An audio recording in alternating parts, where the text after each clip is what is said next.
Hey, what's up guys? Thanks so much for checking out the video. So I'm here with Walt at Tactical Application Vehicles. We're gonna do a walk around of the GOAT right here. If you guys saw my last video at Expo West, I said this was my favorite build, and so we're gonna get into it with Walt. Yeah, so this thing is absolutely killer. So we're gonna go back and do the one-take walk around. I haven't done a video like this in a while, so it's gonna be cool. We're gonna bring it back with one of the sickest trucks out here. So I'll let Walt kind of take over and we'll do it. So sorry if you guys heard the freaking German Shepherds fight back there. Yeah, but yeah, Walt, tell us about this thing, man. Hey guys, I'm Walt Wagner with TAV. Just gonna do kind of a quick once over on the GOAT. It's the Ranger GOAT, 09 Tacoma, 4-door long bed. In 2009, it was a TRD Sport, so it had just the factory rear locker in it at the time. It's undergone a pretty major build over several builds over the years, and just we can go front to back real quick and kind of talk about Let's do it.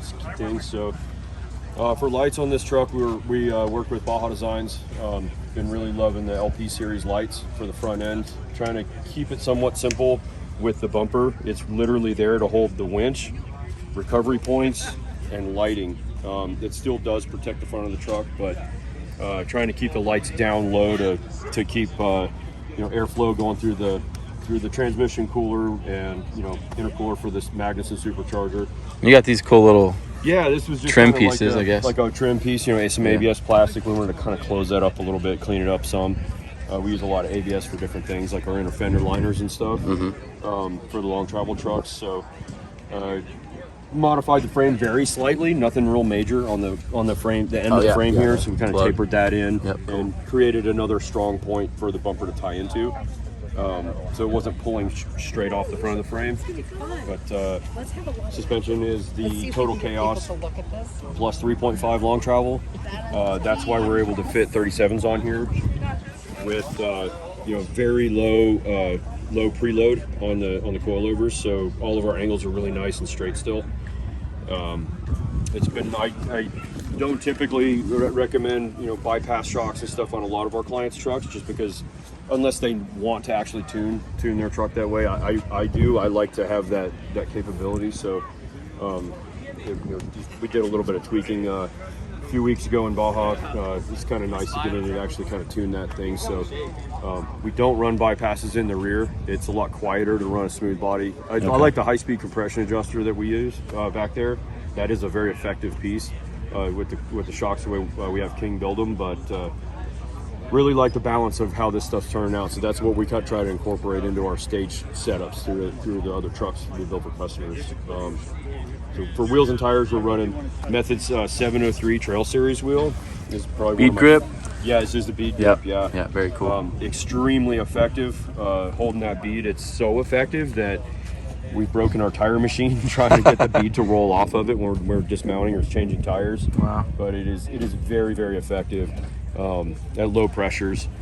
This is a 37-inch tire, like I mentioned, 37, 12, 50, 17. Let's see what else. Oh, for gearing, we're running Nitros 529 gears with ARB lockers in this. RCI sliders and skids. We're in the RCI aluminum skids on this. Yep. This is our very first rendition of the inner fender liners. It's metal. Oh, cool. Yeah, you've been doing the plastic. Yeah, that's ABS very a lot cool. more because we can hand mold it around everything, and it's very clean and strong. So that's how we do those now on the McNeil glass. The snorkel, a lot of people ask about the snorkel. This is a 4Runner snorkel. It's a 5th gen 4Runner TJM snorkel. The A-pillar angle is very similar to the Tacoma, and we knew that we needed to dive into the fender anyway.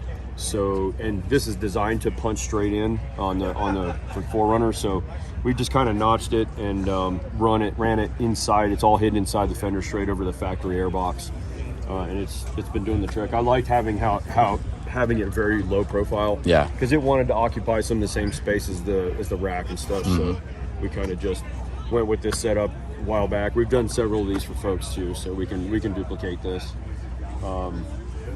The rack is the Front Runner Slimline 2 rack, moved forward one slat, so the camper will clear over the back. We're running the RLD shower cube up here, which is on our racks bracks that you can actually disconnect. You can just pull this key right here and pull the whole thing right off. That's cool. And, so when we're daily driving it, we can just yank it off and put it in the house. Nothing really crazy going on the inside. The rear, we did do a goose gear, rear seat delete. We got some wine and some vodka. Expo mode, man. Yeah. So, the goose gear rear seat delete. This is a little bit of a custom setup. I modified one of the drawers to fit the way I wanted it to here. Okay. But it's been working out really good. We can keep some of our cleaning stuff for the shows and stuff like that. Yeah. But yeah, it's been nice having this. Dog bed can go right on top. Daughter sits over there. Very cool. But and this is wrapped. Yeah, this is wrapped. So this was a white truck. Yep. So this was and then when you do glass, it's usually a white gel coat. But we wrapped it. This truck's been like 3 or 4 different colors since we built it. And then the bed is a raw aluminum.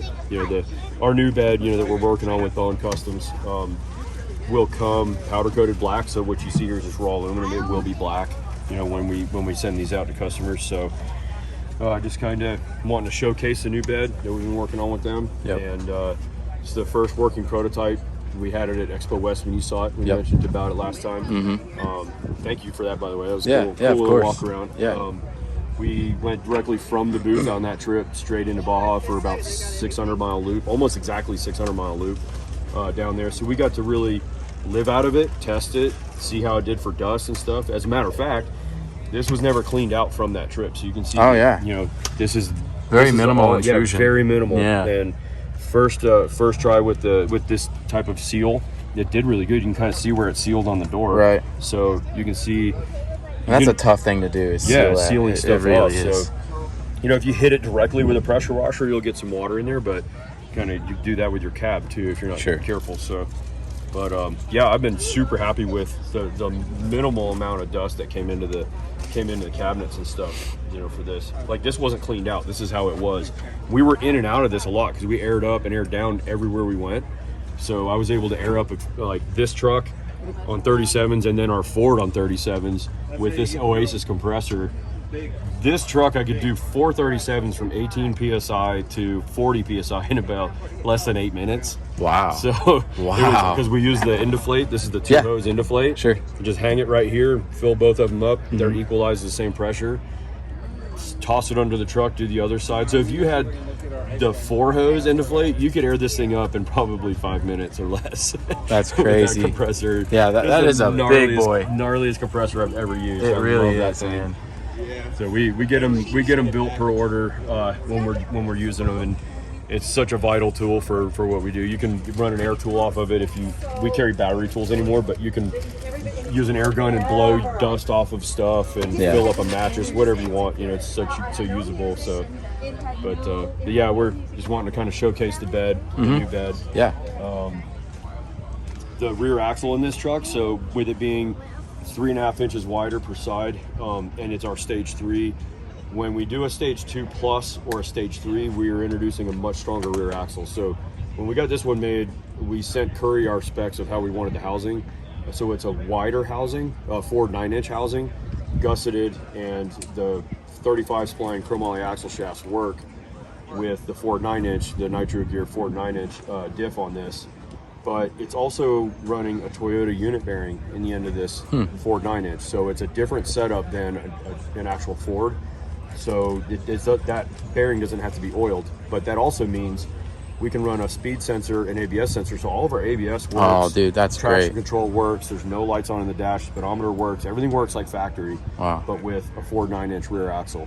And it'll handle more horsepower and more weight than this truck will ever put on it. Yeah. So I Overbuilt. don't even have to think about it. Right. And it is full width, but we do run a billet spacer. Yeah, I was gonna see the track width maybe and see the difference. It's almost dead on. Yeah. Because it's articulated a little bit because we're on a hill. Sure. But we are. With the different amount of preload that we would do on these trucks in the front, that changes the width in the front, and I can fine tune that with a spacer when I know where the front is going to sit width-wise, I can match that in the rear, and I've been super happy with the way it's set up. So 529 gears obviously in the back here too. You got the Archive hammer hangers? Yes. Yeah. This is one of the little bit earlier ones from Archive, but he recently sent this. This used to be straight across right here. Yeah, that's the new one. He sent the new one that goes up and is a little higher. I really love that. And then we built the bumper here. To kind of you know, we put the recovery points in. It's and we didn't have to trim the frame of the truck. We trimmed a little bit off the end right here, like a tab. But overall, this is the factory frame, you know, length. So we wanted to keep everything to where we could still run a trailer hitch on here. I'll show you this real quick. So this is a 4Runner receiver hitch. Oh, cool. You can find these pretty much anywhere. Yeah. We sandblasted it, set it on this 4x4 heavy wall tubing, welded it in. So we still have, it's very clean in factory. So it's low profile. You know, out of the way. It can take a hit too. You know, I'm not too worried about that. I drag the back of the truck off of things, you know, anyway. If you do it right, it's not gonna hurt anything. Right. But, and speaking of on the bed, little ABS or something. Yeah, so we used some UHMW. Yeah, UHMW. Yep. This we had to hand make these because we were kind of short on time, but everybody wanted it. I already knew people were going to ask about if this could take a hit or not. It can take a hit. It's very strong box, but you do have a seam here because these are separate components, separate pieces. So I wanted to build a skid plate out of UHMW or Delrin or something to where if you came down off of something, you could slide completely across that seam and not hurt anything. So this broken angle here covers that seam and it kind of protects your hinge too from a hit. So very cool. And it's a replaceable piece. So if something did happen to it, you could just unbolt it and put a new one on.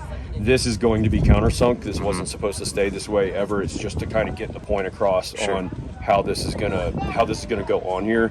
And we could only get this UHMW in a 24 by 24 inch square, so that's why this doesn't meet with this.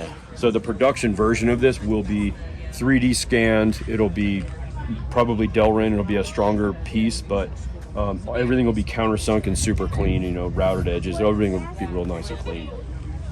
Very cool. And then the camper's an AT Overland Habitat. We've been camping with this thing for about 5 years or so now, and we've used it all over the country, and down in Baja and stuff, all around the year. You know, snow, rain, you name it, wind. I've been super stoked with this thing. It's massive inside. Another thing too is that we're doing different. Everybody, you know, there's no rear bumper or swing outs on here. I wanted to balance the truck a little different, so we've been running with the spare inside the bed for a couple years now. Distribute that weight. And it's a 37-inch spare, 6-foot bed. This platform can just lift out of the way if you needed to pull the spare out, so it's not that big a deal. Lift it out of the way, undo the ratchet strap, roll the spare out, put it on a rubber mat in case the flat tire is muddy or wet or something. And you know, you can see the marks on the front of the camper. I used to stand the spare up forward in the camper, and it was never in my way. I never felt like it was in our way. And we've camped in this, you know, my wife and daughter and our dog, we all camped in this thing all over the country. So you just get used to having things in their spot, and the truck is balanced so much better because all of this weight, the jack, the compressor, the house battery, the tire, everything is forward of the axle. So that balances this thing out amazingly. Yeah, definitely. Yeah, so it keeps the back end of the truck super light. Yeah. Big question everybody asks is like, how much does the bed weigh? We never actually put it on a scale, but it's roughly about the same weight as a stock bed. Maybe a smidge more, but you don't have the weight of a tailgate back here and a factory rear bumper. So it's, you know, this is probably about the same weight as a factory receiver hitch, because all of that is removed and we built this lower profile on the frame. So it's, you know, all of this was already in the factory bed and we just kind of relocated it and kept it forward. So you know, the amount of strength and storage in this bed is immense compared to a stock bed. So I'm pretty stoked about how the original prototype is really working for us. Yeah, it's killer, man. All the details, the way the fridge is even mounted down, and the boating. That, you know, Josh made this, you know, just a handmade little part to mount the fridge down. And there's a strap in the back so we can just remove the fridge fairly quickly. So.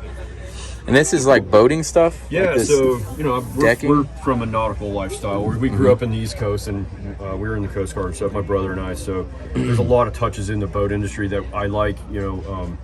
So this is like Sea Deck, you know, you can buy it in rolls. and you can beat it up, you know, mess with it, spray it, you know, spray, get it wet, sand, whatever. It's not like carpet, so you can. It'll take a beating, you know, and you can replace it if you need to. You know, get a heat gun, and it's adhesive on the back. So that's if nice. this got damaged bad enough or whatever, we can use a heat gun, warm it up, and just literally peel it off, you know, and then reapply it. Keep the surface clean, and then reapply it. And it's a sound deadener too, so it kind of helps, you know, with temperature, because aluminum gets super cold in the winter. You don't want to stand on that and barefoot. So this is real nice to stand on. That's nice, and it's pretty cool. Yeah. I love how this opens up and basically gives you an awning too. Yeah, we're standing here in the shade. You know, it's hot out here in the sun, but we're standing in the shade. Just naturally how it opens up. It's super easy to set up and take down. Super strong, as you can see footprints on it. On our way here, we stopped in Moab to watch the fireworks on the 4th. And we wheeled up on the beginning of Poison Spider and parked up on the cliff, and we all jumped up on the roof and made sandwiches and watched the fireworks. Oh, that's awesome. Set up chairs or whatever you want to on the roof and just hang out. So. Yeah. And this will hold like 600 something. Like well over 600 pounds. Yeah, out here over the ground. So. Yeah, that's crazy. Yeah. Cool, man. That about it? That's pretty much it. Sweet. In a nutshell, I think we're all getting hungry. So Well, Walt, I appreciate it, brother. Thank you so much. Dude. Thank you guys for checking out this video. Please check out TAV. They literally make the coolest trucks, man. The best builds, cleanest stuff. It's just done super good, super tasteful. So, appreciate you guys watching. Thanks. See ya.